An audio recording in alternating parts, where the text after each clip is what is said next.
एक छोटी सी बस्ती थी। वहाँ बहुत सारे लोग रहते थे। हर किसी के पास अपना कोई न कोई सबसे अच्छा दोस्त था। लेकिन उसी बस्ती में दो लड़के भी रहते थे। एक का नाम था रवि, जो खेल कूद में बहुत अच्छा था, और दूसरे का नाम था अमन, जो पढ़ाई लिखाई में बहुत तेज था। दोनों एक ही स्कूल में पढ़ते थे, लेकिन बचपन से ही दोनों एक दूसरे के सबसे बड़े दुश्मन थे। अगर रवि कहीं खेल रहा होता तो अमन उसे देखते ही वहाँ से चला जाता, और अगर अमन नदी में नहा रहा होता तो रवि उसे देखकर उस नदी से दूर चला जाता। दोनों को एक दूसरे की शक्ल तक पसंद नहीं थी। गांव के लोग हमेशा कहते थे ये दोनों कभी एक दूसरे के दोस्त नहीं बन सकते। लेकिन एक शाम रवि स्कूल से घर लौट रहा था। रास्ते में उसे एक नदी दिखी तो वह कुछ देर के लिए वहाँ बैठ गया और कुछ सोचने लगा। तभी अचानक जंगल से एक बड़ा सा भालू वहाँ आ गया। रवि डर गया। उसने भागने की कोशिश की, लेकिन भालू ने उसे जोर से धक्का दिया और रवि सीधा नदी में गिर गया। रवि को तैरना नहीं आता था। वह पानी में हाथ पैर मारने लगा और जोर जोर से मदद के लिए चिल्लाने लगा, लेकिन वहाँ कोई नहीं था जो उसे बचा सके। तभी वहाँ से अमन गुजर रहा था। जैसे ही उसकी नजर रवि पर पड़ी, वह हैरान रह गया। उसने कहा, अरे ये तो मेरा दुश्मन रवि है। अमन कुछ पल के लिए रुकर सोचने लगा, फिर बिना कुछ सोचे वह सीधा नदी में कूद गया। उसने रवि को पकड़ा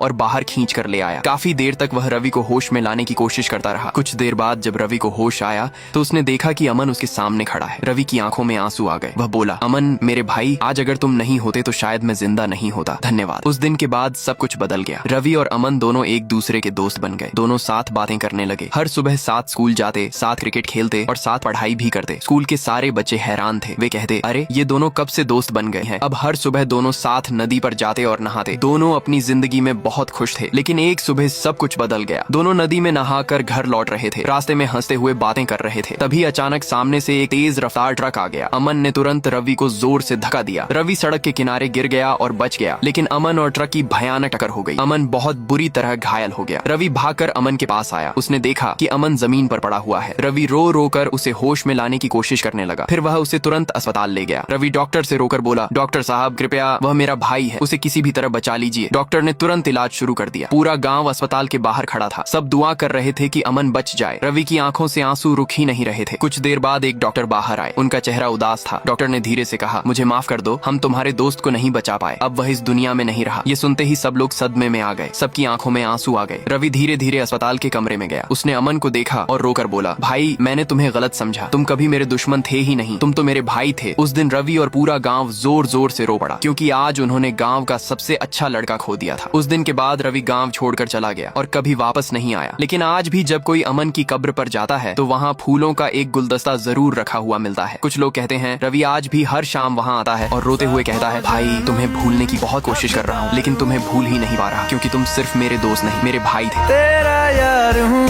मैं।